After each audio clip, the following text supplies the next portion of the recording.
Welcome to the third episode of the Force Geeks, a Star Wars podcast. New episodes dropping every Monday, and we appreciate you trying out a new podcast with us. I'm Nate Custer, and joined by my nearly lifelong friend, Jake Scott. I've been friends since we were like 13. Jake, how are you, my friend? I am good. How are you? Doing great, doing great. Very excited, pumped. Another episode of The Mandalorian dropped. We're going to talk about that. We will go and give you our review of, I should say, Chapter 4, Sanctuary. I learned, Jake, that I've been calling these things episodes, and they very distinctly write chapter. Yes, they are very clear about that. They're trying to avoid the confusion between episode 1, 2, 3, 4, blah, blah, blah from the original series of movies. I totally was not thinking about that, so it makes sense. So Chapter 4, Sanctuary. A lot to talk about with this episode. This is the one that was directed by Bryce Dallas Howard, who does have a very strong Star Wars connection. That's because she is the daughter of Ron Howard. Ron Howard, of course, one of the disciples of George Lucas, was with him on the second professional movie that he made, focused on his youth in love of hot rods in Modesto, California, which was American Graffiti. But also Ron Howard directed Solo. Well, he was one of the directors, obviously, one of that whole fiasco that went down. So we will go and talk about that. We will also discuss whether The Mandalorian is uniting the fan base, and there's a lot to talk about with that. Then also on the docket for the day, we have a big question. Is Wicket? Are Ewoks back in the new movie? We're going to get into that because of a new feature that just recently dropped. We'll tell you why it's a pretty strong possibility that could be the case. And Anakin Skywalker in the Rise of Skywalker, is he going to be in it? We're going to get into that too. And then where Daisy Ridley stands on the whole Baby Yoda versus Porgs debate. Who's cuter? She has a very strong opinion on this, and we'll get into that as well. So Jake, let's go ahead and get started now with Mandalorian Chapter 4, Sanctuary. Yes. What is your takeaway from this episode? It's like the A-Team with blasters. It totally But no oil barrels, though. No drums, like usual. So, they needed a van with a black van with a red strip on it, and they would have been all set to go, building traps and, But everybody died, too, so I guess it wasn't really like the A-Team, right? Yeah, Cara Dune, the character that we really enjoyed that we met finally, this one, that's Gina Carano, she could play a pretty good BA. Yeah. She is a badass. She is. I don't know. I was a little... She could have dropped I Pity the Foo. Yeah. I just don't think that she could have taken on the Mandalorian the way she did in his armor and everything and been a match for him. I don't know. And that's not a sexist thing on my part, but, he's pretty tough, right? And it seemed like she was more than a match. I hear you. Yeah.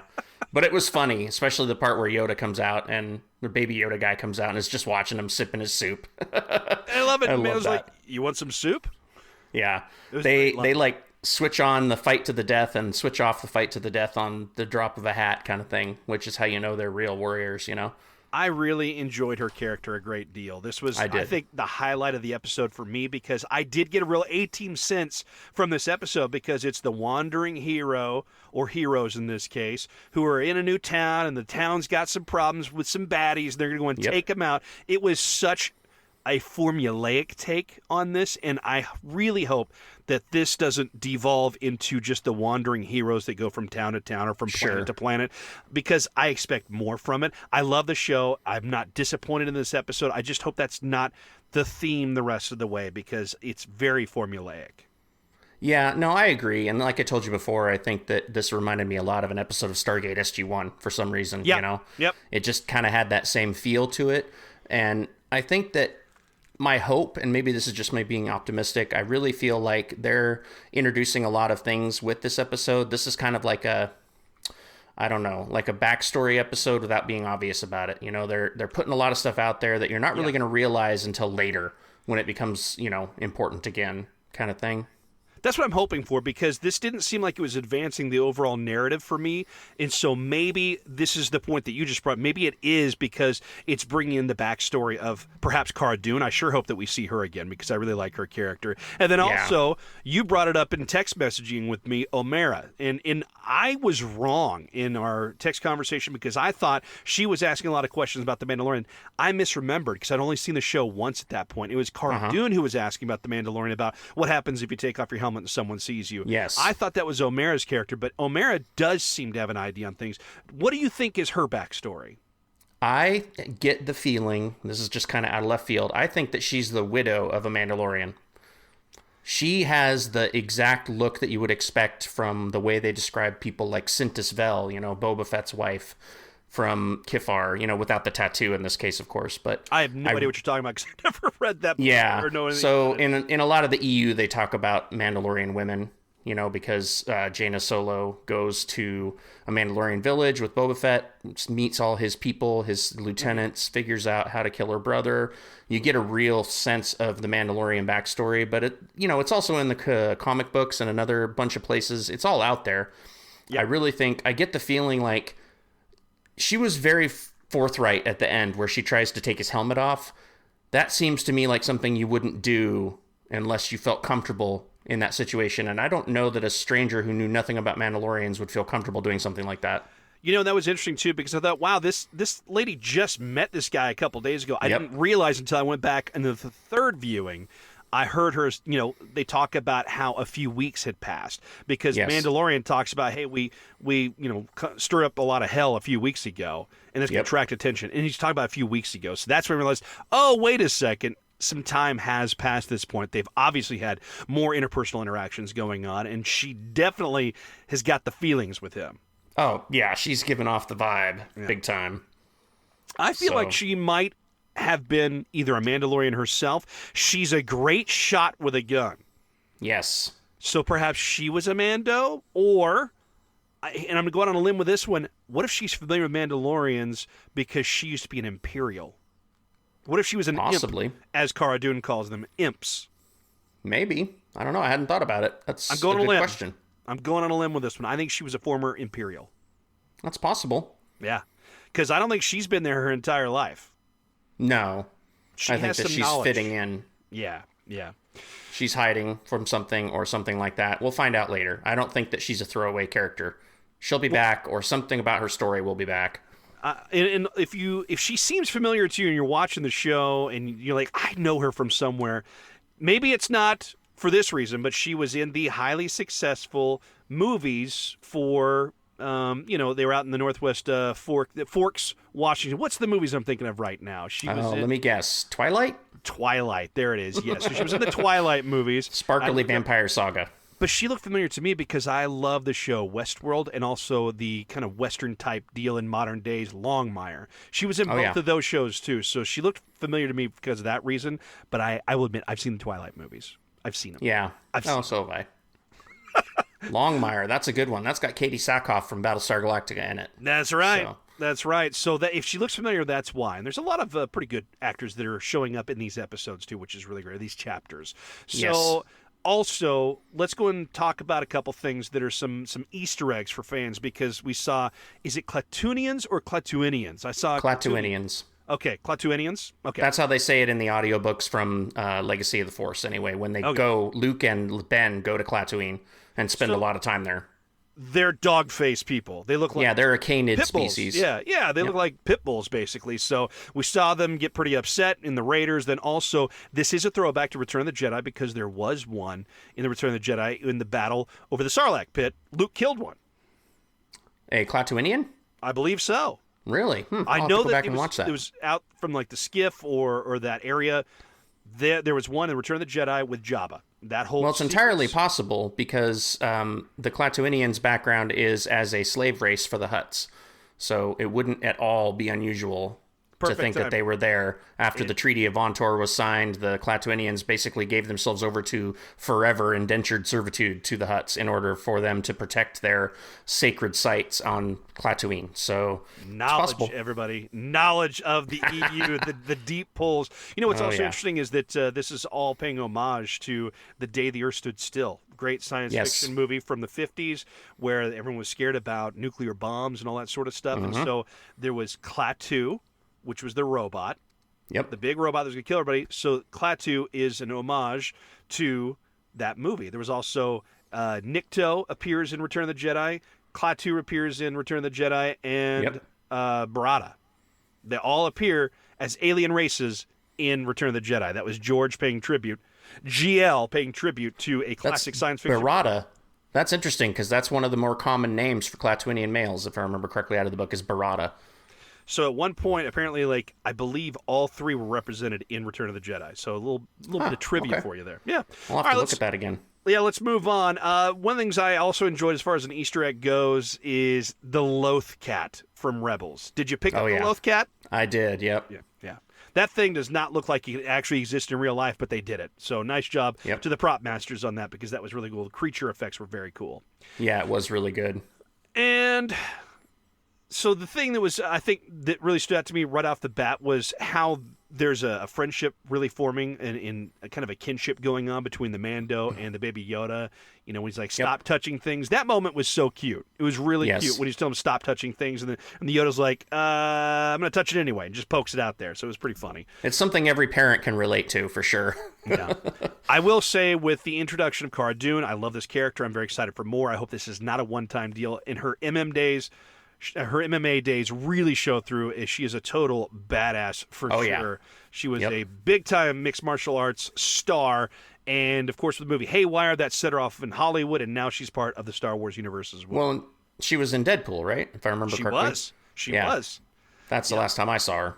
She was one of the villains in Deadpool. Awesome, awesome. And I gotta say, it never hurts to add an attractive lady into the mix of things. So absolutely, I think she really played the role extremely well. She's great. The beautiful, tough woman. Yeah, absolutely. I'm sure that we will see her again. I have no doubt. Well, and you know what's also cool about that is that you get the post-Battle of Endor kind of wrap-up of what happened when she starts giving her backstory about being a former rebel shock trooper. She kind of breaks things down about what life was like after the Empire fell, and then mop-up duty, and then she was relegated to protecting dignitaries and trying to quell, different riots. And stuff. Yeah. So it was cool to see that. Now, one of the things I want to get into as well is this, looking at the AT-ST, because that was a big throwback Easter egg as well. What hit you about that? Because I got some questions about the thing. It seems like a very odd thing for the Klatooinians to have gotten a hold of, I guess. I don't know. That was the biggest thing for me. It's like, how did this come into their possession? Yeah. Well, it seems like these guys are raiders, and they possibly might get into piracy. Who knows? So they could be out there scavenging and stealing stuff from old Imperial warlords and such. And I mean, it's not impossible to think they could get an AT-ST, but it didn't look like it was piloted, though. It looked like it was mechanized. Yeah, it was interesting. It the red cockpit windows and all that definitely gave it a different vibe. I did think the red was a little hokey. It was interesting, I guess. Yeah. I don't know if I'd say hokey, but it caught my attention, which I'm sure is the point. It seems like there isn't a lot of throwaway stuff in this series, to me. Yeah. And maybe that's just over-analysis on my part, but it really seems like nothing is just thrown in for fun. There's a reason for it, Every little detail is thought out, kind of thing. Well, I think they did it just to kind of put it out there that it's like it's its own droid now, like a big deal to give it those red eyes, that it's a big evil droid, because I do think it was mechanized. I never saw a pilot in there, and I know that he threw in the grenade, or not the grenade, the explosive device the Mando did to get rid of it. So I just don't think there's anybody in there, because you didn't hear any screams, which in Star Wars, when someone gets killed, you always hear a scream. Yeah, they always make that same sound. So that was interesting. And then also moving on, I wanted to get into this just one more time. The fact that O'Mara knows how to shoot, that really struck me, because nobody else there did. Yeah. I mean, obviously they were making a point. Like I said, that's not a throwaway detail. There's more backstory there that we're going to find out about. Otherwise, why bring it up? Why make a point of it if it's not important? It's got to be important down the road. That's why I really think we're going to see more from her coming up. Also of significance, when you take a look at things, the Mando, there's a lot of talk about the helmets. Yep. And you actually see him take off his helmet. We don't actually get to see his face at that point, but at least we get an idea of what's going on that he does actually. Because I've been curious this whole time, like, if he never takes off, how does he eat? Yeah, well, he has to take it off to eat. Yeah. They're just not allowed to take it off in front of other people, Yeah. So always got to keep that mystique. In privacy, taking off the helmet. So that was kind of interesting to see that he did take it off. And I thought he was actually kind of taking a risk by being in plain view and taking that off. Maybe people did see him. I don't know. It's possible. Yeah. But, I mean, most of those people that were right outside that window were playing with Baby Yoda. They were little kids. Maybe kids don't count. I don't know. Yeah. Now, this does create a plot hole for me, though. What's Rebels, Clone Wars, hello, they all take their helmets off. Other people see them with their helmets off. Yeah. When did this become a thing? Is this just like post-Imperial life at that point? Maybe it's post-Purge. Yeah, but Sabine Wren took hers off at the Yeah. very end of Rebels, and that was apparently like 6 years after the Battle of Endor. Maybe it's something about whatever clan is involved in the covert that they had going on the planet that they were on last time. I don't know. Yeah, it's interesting. It does create some holes for me, and the fact that Dave Filoni's a part of it, he would be able to have something to do with that as well, to talk about, well, we didn't always do it this way, but maybe there's some explanation that comes into play so we can answer why that's happening. Now, one of the things I think is really cool is that Mandalorian uniting the fan base. I've seen quite a few different people writing about this. I don't see a lot of negativity about this. I have my gripes about the show, obviously, which I've made pretty clear here, because I still really don't like the music, and this episode just reinforced that for me. But I think it's a great show. I think it's really cool because it shows that Star Wars has plenty of stories to tell beyond the Skywalker Saga, though I still have a huge place in my heart for the Skywalker Saga. Oh, yeah, of and course. there's a lot riding on this next movie. But this is great because it shows there's a lot of stories to tell, and Disney needs to realize, go ahead and play in the sandbox. There's plenty of room. There's a lot more that you can do. Oh, the galaxy's huge. Use it up. You can make up whatever you want as long as it fits into the galaxy that George created. Go for it. We want content more than anything else. And as long as it's somewhat true to the ideals, then go for it. Let's see it. See what you got.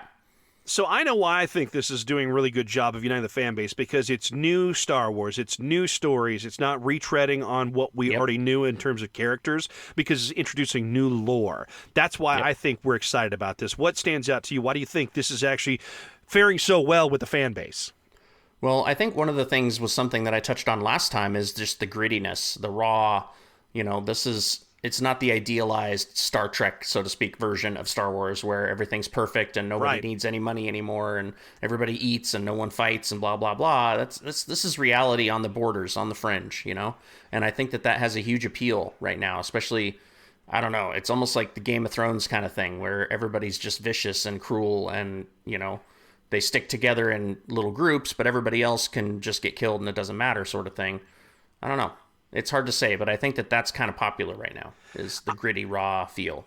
Well, and I think, too, the fan base really needed something like this. It's a swing and a big hit for the Star Wars fans as well as Disney, because this show is like actually taking off hugely in comparison to Netflix, their biggest shows, and you're talking about Stranger Things, which was such a phenomenon. This show is definitely even going above and beyond that now with the draw it's creating, and Disney it's huge. It can really pat themselves on the back for this. Yeah, almost everybody I know got Disney Plus specifically for The Mandalorian, which tells you something. Yep, and that was why I wanted it. And thank you, Verizon Wireless, by the way, for giving me a free year. Much appreciated. Sponsorships I'm paying are welcome. for mine, but whatever. That's all right, fine. I'm not a Verizon customer. I don't get that cool freebie, but that's fine. Yeah, it's only $7 a month, so even if I had to pay for it, it's more than a value, for that amount of money. And the kids are watching all the other content on there and enjoying it. It's great. And I'm loving The Mandalorian, so... And you can go back and rewatch the Clone Wars and Rebels. These are all great shows. Which I'm doing. So excited, yeah. I'm working my way through the Rebels right now so that I can get back to, figuring out how things went there, and then I'll do Clone Wars after that. So that I'm ready for the next one. So thankful this is finally here now. Let's go talk about something that could be kind of troublesome for the fandom, because you really either feel one way or another when it comes to Ewoks. Yes. People really love them or they really hate them. For me, for us, that was part of my childhood. I actually had a stuffed Wicket bear-like doll that I had. Nice. I was given right after Return of the Jedi came out. Instead of having a teddy bear, I had a Wicket doll. That thing was my go-to-sleep, make-me-feel-safe buddy. How did I never see this? Well, because I gave it up after a few years, By the time I got to middle school and met you, I wasn't sleeping with the stuffed animals anymore. You're no fun. I know, right? And if I did, I'm certainly not telling anybody, because at that age, middle school, that's when you're trying to figure everything out. So you want people to like you, and you want to, I don't know, meet girls maybe. That was something I was interested in as well, and I'm not going to be sitting there tugging around my old Ewok doll for a while. Yeah, well, some girls are into that. You never know. I never met those girls, but it's nice to know they're out there, Jake. Yeah, not where we were at anyway. So anyway, the reason I bring this up is because there's this new featurette that just came out, dropped on the different Star Wars channels and Disney and all that, that's talking about a perspective of this, 40-something-year-old legacy of this story and the saga stretching out over the decades. And there's just a brief tiny clip where you see Warwick Davis, who portrayed Wicket in the original Return of the Jedi movie. Not that there's been a remake of that yet, but just saying back in the original trilogy, Return of the Jedi, that was the guy. And when he filmed that, he was still he was a child. Yeah. So I had to do a stop frame, paused it, and looked at it. Is a very grown adult Warwick Davis putting on the Wicket outfit. Nice. Wicket has not appeared in any other movies at this point. Nope. Well, no other projects. So it's got to be for this new movie or some project we don't know about yet. Like I said, no accidents. Yeah. No accidents. This is Disney we're talking about. And if we're they going control back, it. Yeah, if we're going back with the Death Star and the wreckage of the Death Star, maybe there's a chance that we go back to the forest moon of Endor. Maybe. I mean, Ewoks do leave Endor on occasion in the EU, but it's entirely possible that we'll just go back and see all of them, or just one. I don't know. I mean, it could go either way, I guess, but I'm good with that. I liked the Ewoks. They didn't give me the Jar Jar trigger, so. I love the Ewoks, so I'm cool that it will be a nice little trip down memory lane for me. So I Absolutely. I don't care if they're integral in the story or whatever, or they just happen to be around. That's what I want to see. Like just a brief nod, because we're going back to the old Death Star 2. It makes sense you go back to the forest moon. So. Well, maybe we'll have like an Ewok Jedi. Wouldn't that be cool? No, I'm not going that route. I'm not saying it's going to happen. There's I think, an Ewok in one of the recent books that's come out that is considered canon that's a slicer. So there's one that actually knows technology. Yep, I just read that book just recently. It was X-Wing Mercy Kill, if I remember correctly. Okay, I have not read it. I've just done my homework. Maybe it wasn't. Honestly, I don't remember what book it was. I read so many. I mean, I go through so many audiobooks every month. I'm just reading Plagueis right now, and by me saying reading, I mean I have an audiobook, and I'm using Audible for that. You're hearing the words, so that's good enough for me. It's a great book. And it's really awesome. Even though it's not considered canon anymore, I dig it. Let's go and also talk about, is Anakin Skywalker going to make a return? And I got to point out, Jake sent me this article from Making Star Wars, which they have a really good track record. These guys, I don't know how they get the stuff they do, but they have some really good insight. And so I try not to read their stuff just because I don't want to spoil too much. I like to know some things, but if Anakin actually does appear in this, you sent me the article, and I had to be like, wait a minute, where's this from? Well, I'll make sure to send you lots more from now on.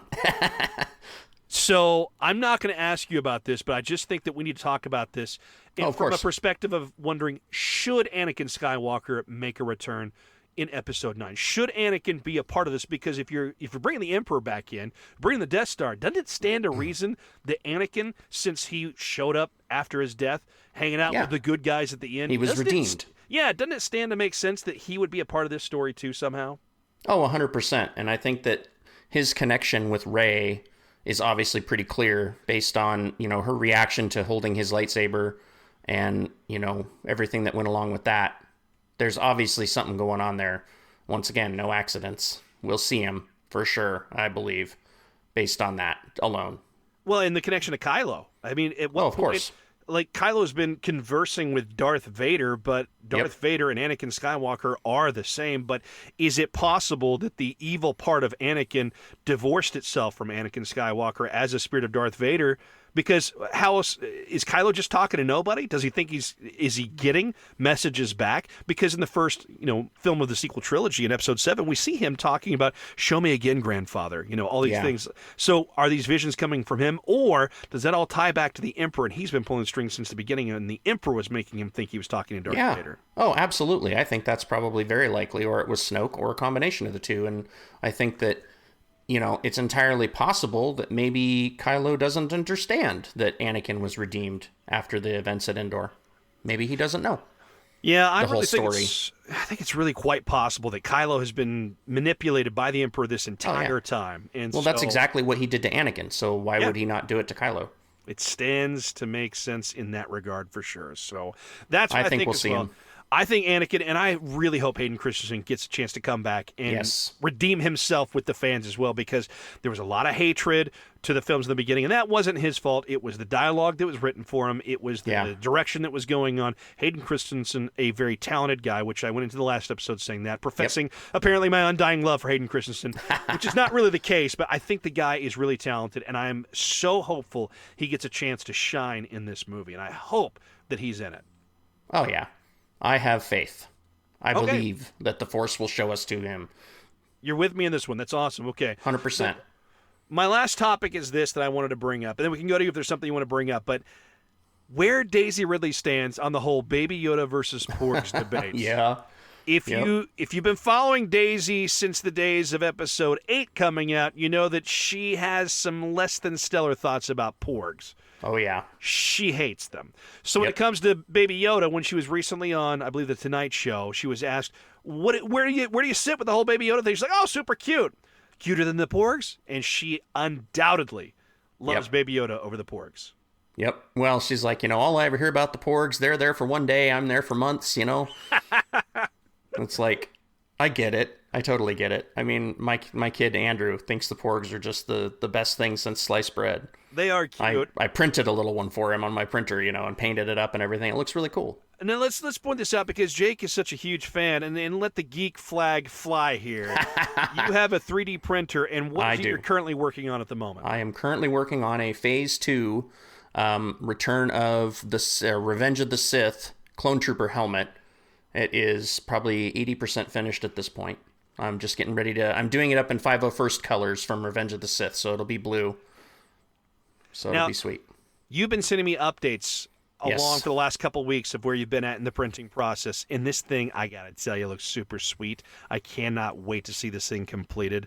But while we're on the topic of the helmets and the armor and what they're going on, there's another cool perspective that came out, a featurette from Disney on Star Wars from Lucasfilm that talks about the Stormtroopers, the evolution of the Stormtroopers, because we keep seeing new ones. And in Episode 9, we get yet another evolution of the Stormtroopers, and that is the new Sith Trooper, which I have sitting. Yep, I have one sitting above me, the carbonized version that I got just 2 weeks ago, sent to my door. I was so excited about this, but this is the new rendition. I can't wait to see what the Sith Trooper, what makes them so different, why they deserve the red armor, and why the designation of a Sith Trooper. So I can't wait to find out about that. I don't know. Maybe it ties in with the whole Baby Yoda thing in the sense that they're trying to give people force powers that shouldn't have them.